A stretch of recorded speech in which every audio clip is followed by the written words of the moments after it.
মুসল্লি সব সময় তার ওয়াদা এবং আমানত এই দুইটা রক্ষা করে।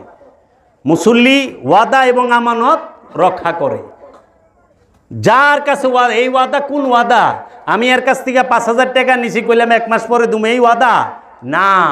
রবের কাছে ওয়াদা কইরা আইছেন, পবিত্র নফস লই আইছেন, অপবিত্র বানায় ভালাইছেন। বলছেন রবকে, হে আমার রব, আমি আপনার দাসত্ব করুম, আমি আপনার রসুলের দাসত্ব করুম, সাক্ষী দিয়ে আইছেন। আয়া কি করতাছেন? তার বিরোধিতা করতাছেন।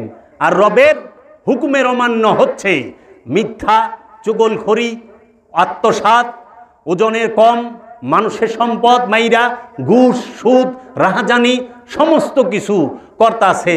আর নিজেরে কত শরীফ ইনসান ভাবতাছে, শরীফ ইনসান না। তাহলে পরে এই আমানত আর ওয়াদা রক্ষা করেন। আমানত কি?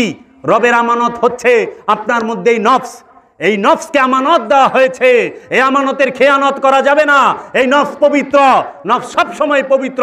যখন এই নফসের সাথে শয়তান রূপী খান্নাস যুক্ত হয়ে যায়, তখন এই আমানত খেয়ানত হয়ে যায়।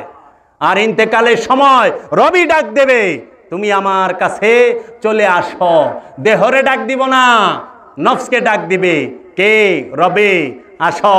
তখনই বলবো, মসজিদের ইমাম সাহেব, একটি শোক সংবাদ, একটি শোক সংবাদ। চৌধুরী সাহেব এই মাত্র ইন্তেকাল করলেন। ইন্না লিল্লাহি ওয়া ইন্না ইলাইহি রাজিউন। চৌধুরী সাহেবের দেহ কলে যায় নাই, চৌধুরী সাহেবের দেহ যায় নাই, রবের কাছে গেছে কি? প্রাণ, নফস। এই নফসকে খেয়ানত করেন না, এই নফসকে পবিত্র রাখেন।